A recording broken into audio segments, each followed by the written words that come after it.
Hi everyone, आप सभी का माय वे ऑनलाइन क्लासेस से वेलकम है। आज की क्लास में हम डिस्कस करेंगे इंडियन ज्योग्राफी यानी भारत के भूगोल से रिलेटेड कुछ इंपॉर्टेंट क्वेश्चंस जो आप सभी के एग्जाम के लिए बहुत ही इंपॉर्टेंट है। हमने पिछली क्लासेस में बात की थी भारत के भौगोलिक विस्तार से रिलेटेड कुछ इंपॉर्टेंट क्वेश्चंस के बारे में। आज की क्लास में हम उसी को आगे बढ़ाएंगे, यानी हम जानेंगे कुछ और भी इंपॉर्टेंट क्वेश्चंस जो आप सबके लिए बहुत ही महत्वपूर्ण हैं, चाहे आपका एसएससी का एग्जाम हो, पुलिस का एग्जाम हो, इसके अलावा देश में जितने भी वनडे एग्जाम हैं सब में यहाँ से क्वेश्चंस आपको मिलते ही मिलते हैं। तो आज की क्लास में हम सबसे पहले डिस्कस करने वाले हैं यानी हमारा पहला क्वेश्चन है, भारत के किस प्रदेश की सीमा 3 देशों क्रमशः नेपाल, भूटान एवं चीन से मिलती है। बहुत ही इंपॉर्टेंट क्वेश्चन है। तो इस क्वेश्चन का आंसर क्या हो जाएगा? इस क्वेश्चन का आंसर हो जाएगा, आप नोट कर लीजिएगा, सिक्किम।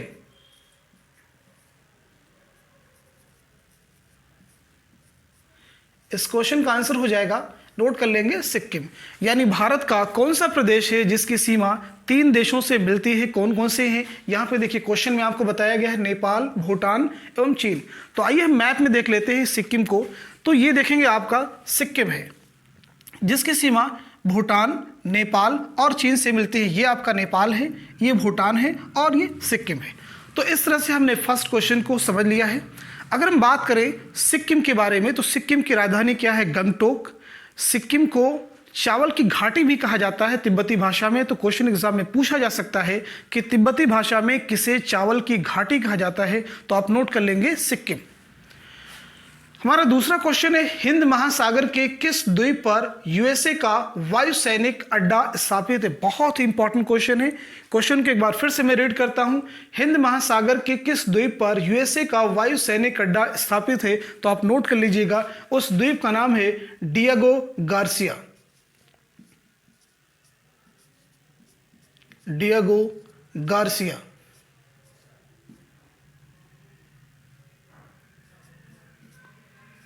इसका नाम है डिएगो गार्सिया। बहुत ही इंपॉर्टेंट क्वेश्चन है। हिंद महासागर के किस द्वीप पर यूएसए का वायु सैनिक अड्डा है? तो उसका नाम क्या है? Diego Garcia. ये ब्रिटिश महासागरीय क्षेत्र का हिस्सा है, यानी इस द्वीप पर जो अधिकार क्षेत्र है ब्रिटिश गवर्नमेंट का है, लेकिन इस पर जो है यूएसए का सैनिक अड्डा बना हुआ है। अगला क्वेश्चन बहुत इंपॉर्टेंट क्वेश्चन है, भारत के शीर्ष 5 तटरेखा वाले राज्य कौन से हैं? बहुत इंपॉर्टेंट क्वेश्चन है, यानी भारत के शीर्ष 5 तटरेखा वाले राज्य कौन से हैं? तो आप नोट कर लेंगे, नंबर 1 आपका हो जाएगा, नंबर 1 आप नोट कर लेंगे, गुजरात। गुजरात। नंबर 2 आप नोट कर लेंगे, आंध्र प्रदेश। आंध्र प्रदेश। नंबर 3 आप नोट कर लेंगे, तमिलनाडु।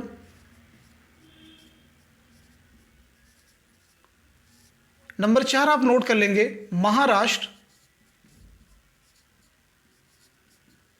और नंबर 5 आप नोट कर लेंगे, केरल। तो ये वो 5 राज्य हैं जिनकी तटरेखा सबसे लंबी है। सबसे पहले आपका है गुजरात। अगर हम बात करें गुजरात की सीमा कितनी है, तटरेखा की लंबाई कितनी है, तो आप नोट कर लेंगे 1214.7 किलोमीटर। इसे भी आप नोट कर लेंगे, बहुत ही क्लियरली आप नोट कर लीजिएगा। अगर हम बात करें आंध्र प्रदेश के, तो आंध्र प्रदेश की सीमा की लंबाई कितनी है? 973.70 किलोमीटर। अगर हम बात करें तमिलनाडु की, तो तमिलनाडु की सीमा रेखा की लंबाई कितनी है? तो इसे भी आप नोट कर लेंगे, 960.90 किलोमीटर। अब हम बात कर लेते हैं कि महाराष्ट्र की सीमा की लंबाई कितनी है, तो इसे भी आप नोट कर लेंगे, 652 किलोमीटर। नोट कर लीजिएगा, 652.60 किलोमीटर, ये हो जाएगा 652। ठीक। अब हम बात कर लेते हैं केरल की सीमा की लंबाई कितनी है, तो आप नोट कर लेंगे 569.70 किलोमीटर। तो इस तरह से अगर हम बात करें कि कौन कौन से राज्य हैं जिनकी तटरेखा सबसे लंबी है, तो सबसे पहले आपका हो जाएगा गुजरात। मैप में आप देख लें, मैप से भी समझ लें, गुजरात।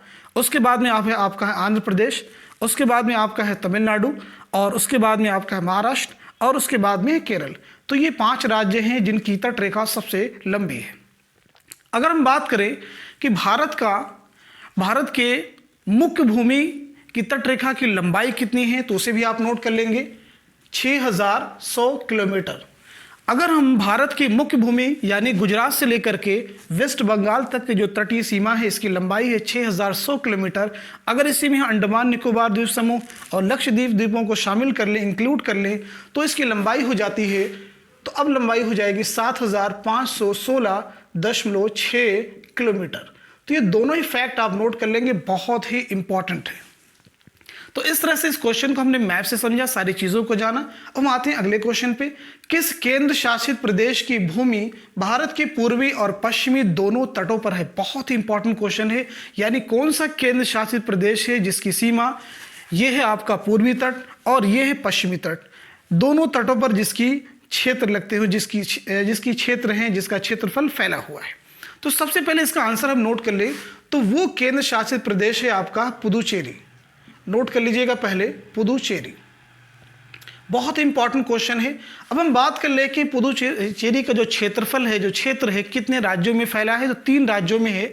एक आपका है आंध्र प्रदेश, दूसरा है तमिलनाडु और तीसरा आपका है केरल। बेसिकली अगर हम देखें तो पुदुचेरी जो हमारा ये केंद्र शासित प्रदेश है, ये 4 जिलों से मिलकर बना है।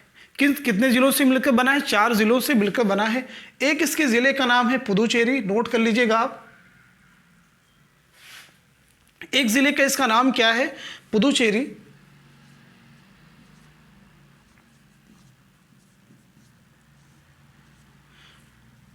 और दूसरे जिले का इसका नाम है कराईकल, और तीसरे के इसके जिले का नाम है यनम, और चौथे का नाम इसके है माहे। ये चारों ही इंपॉर्टेंट है। तो बेसिकली जो आपका पुदुचेरी केंद्र शासित प्रदेश से 4 जिलों से मिलकर बना है। अब हम बात कर लेते हैं कि जो 4 जिलों यहाँ पे नाम दिए गए हैं, एक आपका है पुदुचेरी, कराईकल, यनम, माहे।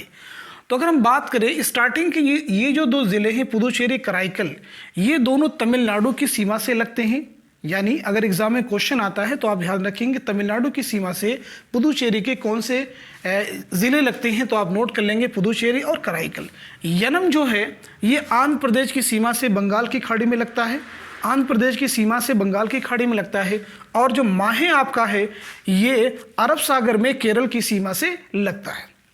एग्जाम में क्वेश्चन में फॉर्म किया गया है, क्वेश्चन में पूछा गया है कि निम्न में माहे किस प्रदेश का भाग है? ऑप्शन आपको दिया गया था केरल, तमिलनाडु, आंध्र प्रदेश, पुदुचेरी। तो क्या आंसर हो जाएगा? पुदुचेरी, ये उसी का भाग है।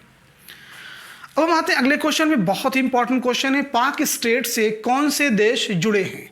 पाक स्टेट से कौन से देश जुड़े हैं? तो आप नोट कर लीजिएगा, बहुत ही इंपॉर्टेंट क्वेश्चन है। भारत और श्रीलंका। नोट कर लेंगे, भारत और श्रीलंका, भारत और श्रीलंका। अगला क्वेश्चन, हिमाचल प्रदेश की किस जिले की सीमा चीन के साथ सीमा बनाती है? बहुत इंपॉर्टेंट क्वेश्चन है। हिमाचल प्रदेश मैप में देखिएगा तो हिमाचल प्रदेश देखिए मैप में यहाँ पे है, जो चीन, जिसकी सीमा जो है चीन के साथ में लगती है। तो हिमाचल प्रदेश का कौन सा जिला है जो जिसकी सीमा जो है चीन के साथ में लगती है? तो आंसर नोट कर लेंगे, किन्नौर। जिले का नाम क्या है? किन्नौर। नोट कर लीजिएगा, किन्नौर जिले का नाम है। अगला क्वेश्चन है, भारतीय उपमहाद्वीप के अंतर्गत कौन कौन देश आते हैं? बहुत ही इंपॉर्टेंट क्वेश्चन है। भारतीय उपमहाद्वीप यानी इंडियन सब कॉन्टिनेंट के अंतर्गत कौन कौन से देश आते हैं? तो आप नोट कर लेंगे, ये 5 देश आते हैं। अब हम मैप से समझते हैं 5 देश कौन कौन से हैं। एक तो आपका भारत, दूसरा पाकिस्तान, तीसरा आपका नेपाल, चौथा भूटान और 5वां आपका बांग्लादेश। तो ये 5 देश हैं जो भारतीय उपमहाद्वीप के अंतर्गत आते हैं। अब आते अगले क्वेश्चन पे, भारत और श्रीलंका को कौन सा जल मार्ग पृथक करता है? बहुत इंपॉर्टेंट क्वेश्चन है। तो आप नोट कर लेंगे, पाक जल डमरू मध्य, पाक जल डमरू मध्य। नोट कर लीजिएगा, बहुत ही इंपॉर्टेंट क्वेश्चन है। भारत और श्रीलंका को कौन सा जल मार्ग पृथक करता है? तो आपका आंसर हो जाएगा पाक जल डमरू मध्य। तो इस तरह से आज की क्लास में हमने भारत के ज्योग्राफी से रिलेटेड कुछ इंपॉर्टेंट क्वेश्चन डिस्कस किए हैं। Thank you so much.